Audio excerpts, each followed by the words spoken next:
Hi guys, welcome back to my channel. Welcome if you are new. My name is Heather. I'm a homeschooling mom of 3 kids, elementary to high school age. We are going into our 12th year homeschooling this year. If you are not subscribed, I would love for you to hit the subscribe button and the notification bell so you're notified of all of my future videos. Today, I'm going to be sharing with you the resources that I plan to use with my 7th grader for the coming year. So I'm going to turn the camera around and share those resources with you. Let's get started. The first subject for Jack is history, and this year for history we are doing Maine studies, and Maine studies is a requirement in Maine. That's why we are doing it.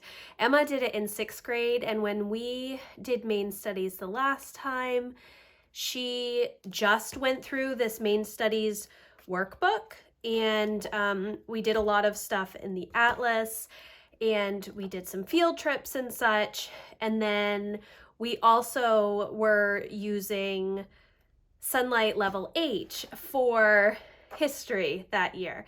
However, this year for Jack, we are going to mainly be doing this workbook and also working on some bigger projects related to Maine studies, which I do not have any physical resources for. They're going to be research projects that he will work on as we are going through this workbook, and there is new information or new ideas.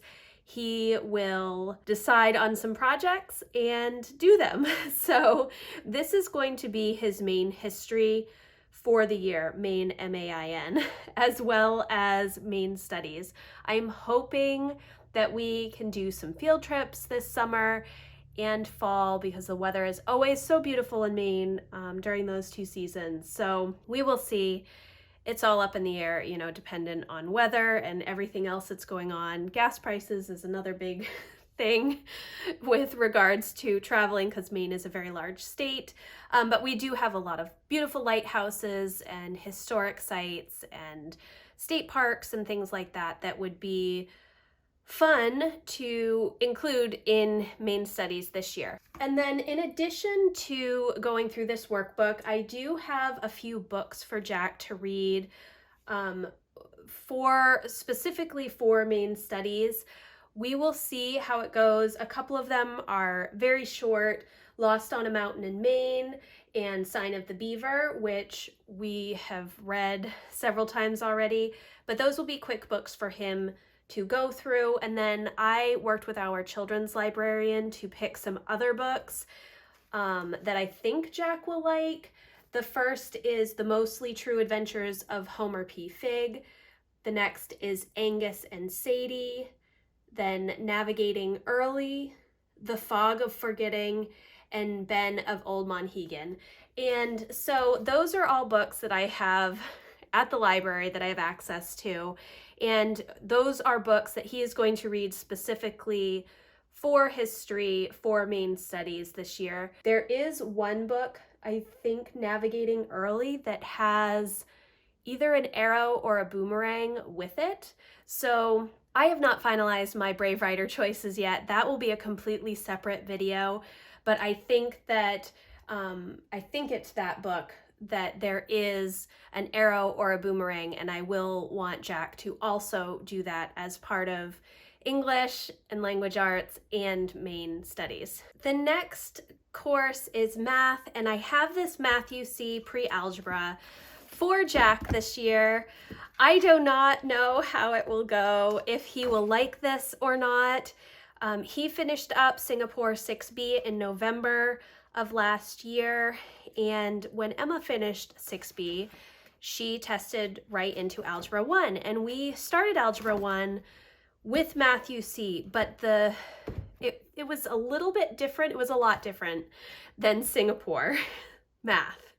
So we did about half of Algebra 1 with Math UC, and then finished with teaching textbooks, and then we're not sure what's going to be happening next.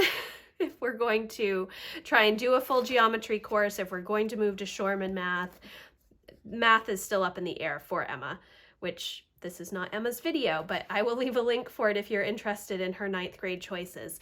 So I got this pre-algebra Math UC because I did purchase a full all subjects package from Sunlight this year. I bought the level 300, which is 20th century history, I believe, and you can choose a math program with it, and the discount was so deep that this essentially was free. And so I got the pre-algebra, even though Jack is not at the level 300 for Sunlight, and Emma is not using it this year either. But I thought we would try this and see how it goes. I don't know. It's going to depend on how he feels about it, and if he likes the method that they have for teaching. I know it's a little bit, it's a lot different than Singapore. And when I started Singapore, I knew going in that it only went through 6th grade, and I knew that I would struggle afterwards to find something comparable, and I have. So that is one of the drawbacks to Singapore. I did not go to Dimensions after 6B. It's not the same. It's not the same anyways. So we have this pre-algebra from Matthew C. It comes with a student workbook, comes with tests. I haven't even taken this out. There's an instruction manual, like a textbook, and then the DVD lessons. So essentially you just watch the lesson and then go through the work pages, the exercises for the week, and periodically there are tests that you have to take. So I did not have him take a placement test for Algebra 1. He is very good with math, so is Emma, but I just figured we would start with pre-algebra, and that may have been my struggle with Emma to begin with. Even though she tested into Algebra 1, maybe she should have done pre-algebra first, although she had no problem with Algebra 1. So just that she didn't like this teaching method when we tried Matthew C. Algebra 1. Anyways, okay, so this is math. Then the next subject for Jack is science, and I actually got 4 kits from Science Unlocked. They're called Science Unlocked, and they're from Home Science Tools. They're a newer type of curriculum where it comes with a kit and a student workbook and a teacher guide, and it's, you know, a month to 6 weeks worth of work, or it could definitely be longer depending on the kit. For instance, this one has 26 days of activities and things to do.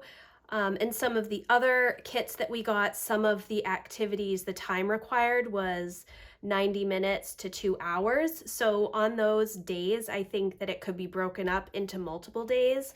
I do have a full unboxing of the 4 kits that we got. I'm just showing you the Hungry for Change teacher guide and student guide. These, I think, I'm really excited about them, which you can see if you want to see that unboxing video. I'm very pleased with what was in the boxes and all of the activities that go with the stuff in the boxes. For Jack's language arts this year, we are going to be doing language arts H. Now, when Emma did level H, I had Jack come up and listen to the majority of the history and the read alouds. He has read some of these books as we have gone through the past couple of years because I have needed to grab books for him. So a lot of the language arts that he will be doing is going to be these activity sheets and the creative writing side, or the writing side of the language arts that is in here. He is going to be reading some of the books from the language arts H curriculum. We are going to have a few other books from history, which you already saw, and also he will have some Brave Writer components, although I'm not entirely sure what those will be yet. But I did pick some of the books from level H, and hopefully he will enjoy those, and we will see how it goes. But this is actually extra worksheets that I purchased when Emma did level H a couple of years ago because I knew that we would reuse it. So I'm not sure if Sunlight has updated their level H language arts or if it is exactly the same as this. But we did just do level H in 2019, 2020, so I'm not concerned. I think that it is up to date enough as it is written here. I've got all of my guides that I'm starting to go through. These are not organized yet. This year I am also doing the Winston Grammar Program with Jack. We do not focus a ton on grammar, like through an actual grammar program. We did Grammar ACE when the kids were in elementary school, and Emma does a foreign language now, and that's kind of how she's receiving a lot of grammar. So we are pretty much literature-based homeschoolers, and so we learn a lot through reading good quality literature. So I don't do a ton of grammar type stuff. I don't know. Diagramming sentences isn't a thing in my home. I know that a lot of people find value in it, but I do not. But I thought that it would be interesting to see how this Winston Grammar Program goes. Julie Bogart does recommend doing grammar once in elementary, once in middle school, and then in high school taking a foreign language to learn grammar that way. So, and this is the program that she recommends in middle school, so we thought we would give it a try. We'll see. We'll see how it goes. So this program has 30 lessons in it, so one lesson a week. I don't think it's going to take too long to get through it, but it is just something that we are going to try. We shall see how it goes, because we do not do a ton of like formal grammar. We learn a lot of our grammar through Brave Writer guides, and then Sunlight also has some grammar in their language arts worksheets that we work on. So this is actually part of Brave Writer, obviously Faltering Ownership, and they have renamed this year. When I watched the new book selection videos for 2022-2023, Julie mentioned that they renamed this, and I can't remember what it is, but I'm going to go through this more when I talk about my Brave Writer choices. We have used this for years, and I have just adjusted the different topics that the kids use. They have really enjoyed Brave Writer, the different writing projects, and because they're writing projects, you know, you can change it up every year. So it's not difficult to reuse this with just different topics for the projects. So this will also be part of his language arts. And then he's also going to be doing Wordly Wise Book 7. Lucy is the only one that does not do Wordly Wise yet. I think that Jack started maybe in 3rd grade with Wordly Wise. I think that's when we started it, 3rd or 4th. I can't quite remember. And, you know, it's just like one activity a day. It's very good warm-up exercise in the morning, something independent that they can do. And then these are the book selections that I have for his literature this year: Calico Bush, The King's Fifth, Arrow Over the Door, The Singing Tree, Snow Treasure, Number the Stars, Under the Egg, The Raven Master's Secret, In Search of Honor, Only the Names Remain, The Broken Blade, and The Good Master. So these are, and this is actually a sequel to The Good Master, these are all of the literature selections that I have for Jack this year. I think there are a couple in here that will also be arrows for him. Again, I have not finalized my choices, and we do not do an arrow or boomerang for every single book that we use. It's really not like that. And I do try to combine Emma and Jack. If it's a boomerang that we are going to be doing primarily for Emma, I take the copy work and reduce it so that Jack does not have as much copy work. If it's an arrow and I want Emma to also do it, then I just make the copy work longer and expect a little bit more from her. The guides, I feel like, are pretty easy to adapt to different ages. Obviously, I do not bring Lucy up to the arrow and boomerang books because that would be way too much, especially just the content in the books would be too much for her. But Jack and Emma are only a couple of years apart in age, so it's very easy for me to go back and forth with the arrows and the boomerangs with them. But again, that will be a different video on a different day. And that is actually all that I have for Jack for physical curriculum. For PE, which is a requirement in our state, he does Cosmic Kids Yoga, he bikes a lot, he runs, and we're hoping to get back into homeschool tennis. For health, we do a lot with nutrition and cooking starting in middle school so that they're able to make their own meals and help out with making meals for everybody else.